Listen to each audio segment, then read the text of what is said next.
ओम नमो शिवाय। सावन मास शिव भक्ति के लिए समर्पित है। सावन मास में भगवान भोलेनाथ की विशेष पूजा अर्चना और उपवास रखा जाता है। सावन का महीना भगवान भोलेनाथ को अत्यधिक प्रिय है। सावन मास में भगवान शिव का जलाभिषेक करना अत्यधिक शुभ माना जाता है। सावन मास में भगवान शिव का निवास स्थान पृथ्वी लोक होता है। ऐसे में शिव की उपासना, उपवास, भक्ति और सेवा से जीवन में सुख, शांति और समृद्धि आती है। ओम नमो शिवाय। आइए सुनते हैं 17वां अध्याय पवित्रारोपण। भगवान शंकर ने सनत कुमार से कहा, हे देवेश, मैंने तुम्हें अभी श्रावण शुक्ल सप्तमी का व्रत बताया। अब मैं तुम्हें श्रावण शुक्ल अष्टमी के विषय में बताता हूँ। ध्यान पूर्वक सुनो। सावन शुक्ल सप्तमी को अधिवासन कर अष्टमी के दिन पवित्रारोपण करना चाहिए। जो मनुष्य पवित्रा बनवाता है उसका फल कहता हूँ। पवित्रा बनवाने वाला यज्ञ, व्रत, दान तथा सब तीर्थ आदि सेचन का फल प्राप्त कर लेता है, क्योंकि सर्वगता शिवा सब में निवास करती है। अतः उसे न आदि न व्याधि दुख पीड़ा होती है और न शत्रु का भय रहता है। उसे कोई ग्रह भी पीड़ा नहीं पहुंचा सकता। उसके समस्त कार्य अपने आप सिद्ध हो जाते हैं। राजाओं के पुण्य की वृद्धि करने वाला इससे बढ़कर दूसरा कोई साधन नहीं है। सावन शुक्ल सप्तमी के दिन अधिवासन करके देवी के लिए उत्तम पुष्प, फल, गंध, सब प्रकार की पूजन सामग्री लेकर अनेक प्रकार की नैवेद्य, वस्त्र, आभूषण आदि एकत्रित कर फिर पवित्रा निर्माण करके पंचगव्य प्राशन करना चाहिए। फिर चरु द्वारा दिग्बली और अधिवासन कर सुंदर वस्त्रों से पवित्रा का आच्छादन करना चाहिए। 100 बार देवी के मूल मंत्र से अभिमंत्रित करके पवित्रा को देवी के समान स्थापित करना चाहिए। देवी का सुंदर मंडप का निर्माण कर रात्रि जागरण करना चाहिए। अगले दिन प्रातः काल स्नान करके दिशाओं में बलि देनी चाहिए। विविध देवी की पूजा करने के बाद स्त्रियों तथा ब्राह्मणों को भोजन कराना चाहिए तथा दक्षिणा देनी चाहिए। राजा को दृढ़ता के साथ नियमों का पालन कर उसे स्त्री, जुआ, शिकार और मांस का त्याग करना चाहिए। ब्राह्मणों और आचार्यों को स्वाध्याय का, वैश्यों को व्यापार और खेती का कार्य बंद करके कम से कम आधा दिन देवी के ध्यान में अपने मन को लगाना चाहिए। हो सके तो 5 या 7 दिन देवी का ध्यान करना चाहिए। जो ज्ञानी सविधि पवित्रारोपण नहीं करता उसका पूरे वर्ष का अर्चन निष्फल हो जाता है। अतः मनुष्य को भक्ति पूर्वक देवी प्रायण होकर प्रति वर्ष पवित्रारोपण करना चाहिए।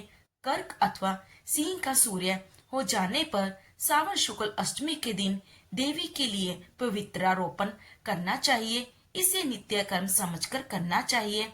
सनत कुमार ने कहा, हे देवादेव महादेव, आपने जो पवित्रारोपण बताया है उसके निर्माण की विधि ठीक तरह से मुझे समझाइए। भगवान महादेव बोले, सनत कुमार, रेशमी वस्त्र, कुश या कांस से निर्मित या ब्राह्मणी द्वारा रुई से बना सूत होना चाहिए। सूत या धागों को 3 गुना कर पुनः तिगुंती करने पर उनकी संख्या 360 होनी चाहिए। 360 सूतों को उत्तम, 270 को मध्यम और 180 सूतों को निकृष्ट कहा है। 100 ग्रंथि का उत्तम, 50 ग्रंथि का मध्य तथा 16 ग्रंथि का पवित्रा कनिष्ठ होता है। 6, 3, 4, 2, 12, 24, 12, 8 ग्रंथि का कनिष्ठ पवित्रा होता है। देवी प्रतिमा की नाभि तक सीमित पवित्रा कनिष्ठ, जांग तक मध्य, जानू तक पवित्रा उत्तम मानी जाती है। इस पवित्रा के सब गांठों को केसर से रंगना चाहिए तथा सर्वतोवर्ध वेदी पर देवी का पूजन करके देवी के समक्ष कलश या बांस पात्र पर पवित्रा को रखें। 3 सूतों में ब्राह्मण, विष्णु और शंकर का आवाहन करना चाहिए। 9 सूतों में ओंकार, सोम, वेही, नाग, रवि, ईश और विश्व दिव्य का आह्वान करना चाहिए। हे सनत कुमार, अब मैं तुम्हें ग्रंथियों में देवों की स्थापना की विधि बताता हूँ। क्रिया पौर्षी, वीरा, विजयी, अपराजिता, मनोमणि, जया, भद्रा, मुक्ति और ईशा नाम के आदि में प्रणव लगाकर ग्रंथि संख्या के अनुसार आवृत्ति करके आवाहन तथा चंदन से पूजा करनी चाहिए। इस प्रकार प्रणव द्वारा अभिमंत्रित कर देवी को पवित्रारोपण का विधान तुम्हें बताया है। जिन दूसरे देवों को प्रतिपदा आदि तिथियों में पवित्रारोपण करना चाहिए उनके विषय में सुनो। धनंद, श्री, गौरी, गणेश, चंद्रमा, गुरु, सूर्य, चंडिका, अंबा, वासुकी, ऋषि, चक्रपाणी, अनंत, शिव, ब्रह्मा और पितृ आदि देवों का प्रतिपदा आदि तिथि में पूजा करनी चाहिए। यह पवित्रारोपण प्रधान देवों का है। उनके सह देवों को 3 तार वाला पवित्र समर्पण करें। श्रावण शुक्ल पक्ष एवं कृष्ण पक्ष की नवमी तिथि का महात्म। दोनों पक्षों की नवमी के दिन यथाविधि कुमारी नामक देवी का अर्चन कर नक्त व्रत कर दूध और शहद मिला हुआ भोजन करना चाहिए। यह उपवास रखकर इस दिन कुमारी नाम से देवी का निरंतर पूजन करें। चांदी की प्रतिमा बनाकर उसमें भक्ति पूर्वक दुर्गा, पिशाचिनी कनेर के फूल, गंध, अगर, चंदन, दशांग, धूप और लड्डू द्वारा पूजन करना चाहिए। कुमारी लड़कियों को भोजन कराने के बाद ब्राह्मणों को भक्ति पूर्वक भोजन कराना चाहिए। फिर मौन धारण कर बिलपत्र भोजन कराना चाहिए। नवमी का व्रत प्राणियों के सब पापों को नष्ट करने वाला, समस्त संपत्तियों को प्रदान करने वाला, पुत्र पौत्र आदि की वृद्धि करने वाला और सदगति प्रदान करने वाला है। इस प्रकार श्री स्कंद पुराण के अंतर्गत ईश्वर संत कुमार संवाद में श्रावण मास महत्व में अष्टमी तिथि को देवी पवित्रारोपण नामक 17वां अध्याय पूर्ण हुआ। बोलो शिव शंकर भगवान की जय, माता पार्वती की जय। ओम नमो शिवाय। आइए सुनते हैं श्रावण माह महत्म का 18वां अध्याय, आशा दशमी व्रत का विधान। संत कुमार बोले, हे भगवान, हे पार्वतीनाथ, हे भक्तों पर अनुग्रह करने वाले, हे दया सागर, अब आप दशमी तिथि का महत्म बताइए। ईश्वर बोले, हे संत कुमार, श्रावण मास में शुक्ल पक्ष की दशमी तिथि से यह व्रत आरंभ करें। पुनः प्रत्येक महीने में शुक्ल पक्ष की दशमी तिथि को यह व्रत करें। इस प्रकार 12 महीनों में इस उत्तम व्रत को करने बाद श्रावण मास में शुक्ल पक्ष की दशमी तिथि पर इसका उद्यापन करें। राज्य की इच्छा रखने वाले राजपुत्र, उत्तम कृषि के लिए कृषक, व्यवसाय के लिए वैश्य पुत्र, पुत्र प्राप्ति के लिए गर्भवती स्त्री, धर्म अर्थ काम की सिद्धि के लिए सामान्य जन, श्रेष्ठ वर्ग की अभिलाषा रखने वाली कन्या, यज्ञ करने की कामना करने वाले ब्राह्मण श्रेष्ठ, आरोग्य के लिए रोगी और दीर्घकालिक पति के प्रदेश रहने पर उसके आने के लिए पत्नी, इन सबको तथा इसके अतिरिक्त अन्य लोगों को भी इस दशमी व्रत को करना चाहिए। जिस कारण जिसे कष्ट हो तब उसके निवारण हेतु उस मनुष्य को यह व्रत करना चाहिए। श्रावण में शुक्ल पक्ष की दशमी के दिन स्नान करके देवताओं का विधि पूर्वक पूजन कर घर के आंगन में 10 दिशाओं में पुष्प, पल्लव, चंदन से तथा जौ के आटे से अधिदेवता के शस्त्र वाहन युक्त स्त्री रूपा शक्तियों का अंकन करके नक्त वेला में 10 दिशाओं में उनकी पूजा करनी चाहिए। घृत मिश्रित नैवेद्य अर्पण करके उन्हें अलग अलग दीपक प्रदान करना चाहिए। उस समय जो फल उपलब्ध हो वह भी चढ़ाना चाहिए। इसके बाद अपने कार्य की सिद्धि के लिए इस प्रकार प्रार्थना करनी चाहिए, हे दिग् देवता, मेरी आशाएं पूर्ण हो और मेरे मनोरथ सिद्ध हो। आप लोगों की कृपा से सदा कल्याण हो। इस प्रकार विधि पूर्वक पूजा करके ब्राह्मणों को दक्षिणा देनी चाहिए। हे मुनि श्रेष्ठ, इस कर्म से प्रत्येक महीने में दशमी तिथि का व्रत सदा करना चाहिए और 1 वर्ष तक करने के अनवंतर उद्यापन करना चाहिए। अब पूजन की विधि कही जाती है।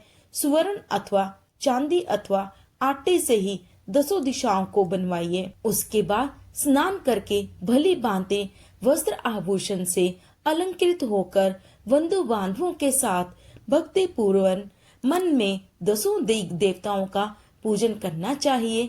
घर के आंगन में कर्म से इन मंत्रों के द्वारा दिक देवताओं को स्थापित करें।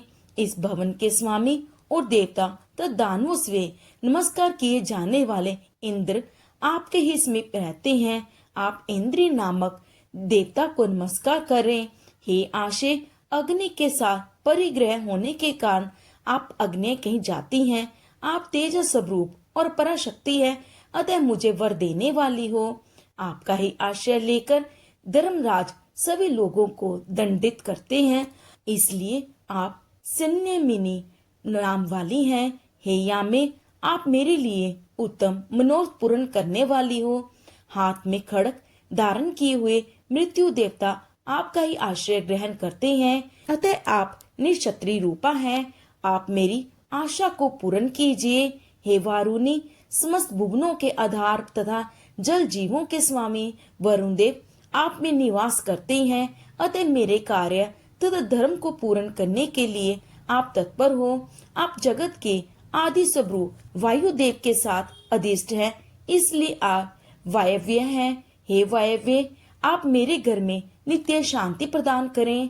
आप धन के स्वामी कुबेर के साथ अधिष्ठ हैं, अतः आप इस लोक में उत्तरा नाम से विख्यात हैं। हमें शीघ्र ही मनोरथ प्रदान करके आप निरंतर हो।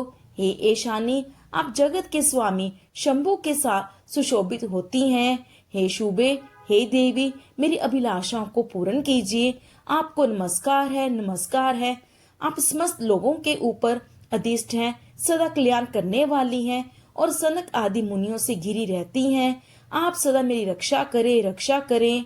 सभी नक्षत्र ग्रह तारागण तथा जो नक्षत्र माताएं हैं और जो भूत प्रेत तथा विघ्न करने वाले विनायक हैं, उनकी मैंने भक्ति युक्त मन से भक्ति पूर्वक पूजा की है। वे सब मेरे अभिष्ट की सिद्धि के लिए सदा तत्पर हों। नीचे के लोकों में आप सर्पों तथा नवेलों के द्वारा सेवित है, अतः नाग पत्नियां सहित आप मेरे ऊपर प्रसन्न हो। इन मंत्रों के द्वारा पुष्प धूप आदि से पूजन करके वस्त्र अलंकार तथा फल निवेदित करने चाहिए। इसके बाद वाद ध्वनि गीत नृत्य आदि मंगल कृत्यों और नाचती हुई श्रेष्ठ स्त्रियों के सहित जागरण करके रात्रि व्यतीत करनी चाहिए। कुमकुम अक्षत तांबूल दान मान आदि के द्वारा भक्ति पूर्वक मन से उस रात्रि को सुख पूर्वक व्यतीत करके प्रातः काल प्रतिमाओं की पूजन करके ब्राह्मणों को प्रदान कर देनी चाहिए। इस विधि से व्रत को करके क्षमा प्रार्थना तथा प्रणाम करके मित्रों तथा प्रियजनों को साथ लेकर भोजन करना चाहिए। हे तात, जो मनुष्य इस विधि से आदर पूर्वक दशमी व्रत करता है, वह सभी मनोवांछित फल प्राप्त करता है। विशेष रूप से स्त्री को इस सनातन व्रत को करना चाहिए, क्योंकि मनुष्य जाति में स्त्रियां अधिक श्रद्धा कामना प्रायण होती हैं। हे मुनिश्रेष्ठ, धन प्रदान करने वाले, यश देने वाले, आयु बढ़ाने वाले तथा सभी कामनाओं का फल प्रदान करने वाले इस व्रत को मैंने आपसे कह दिया। तीनों लोकों में अन्य कोई भी व्रत इसके समान नहीं है। हे ब्रह्मा पुत्रों में श्रेष्ठ, वांछित फल की कामना करने वाले जो मनुष्य दशमी तिथि को दसों दिशाओं की सदा पूजा करते हैं, उनके हृदय में स्थित सभी बड़ी बड़ी मनोकामनाओं को वे दिशाएं भलीभूत कर देती हैं। इसमें अधिक कहने से क्या प्रयोजन है। हे सनत कुमार, यह व्रत मोक्षदायक है, इसमें संदेह नहीं करना चाहिए। इस व्रत के समान ना कोई व्रत है ना होता होगा। इस प्रकार श्री स्कंद पुराण के अंतर्गत ईश्वर सनत कुमार संवाद में श्रावण मास महात्म्य में आशा दशमी व्रत कथा नामक 18वां अध्याय पूर्ण हुआ। बोलो भगवान शिव शंकर की जय, माता पार्वती की जय, बोलो हर हर महादेव।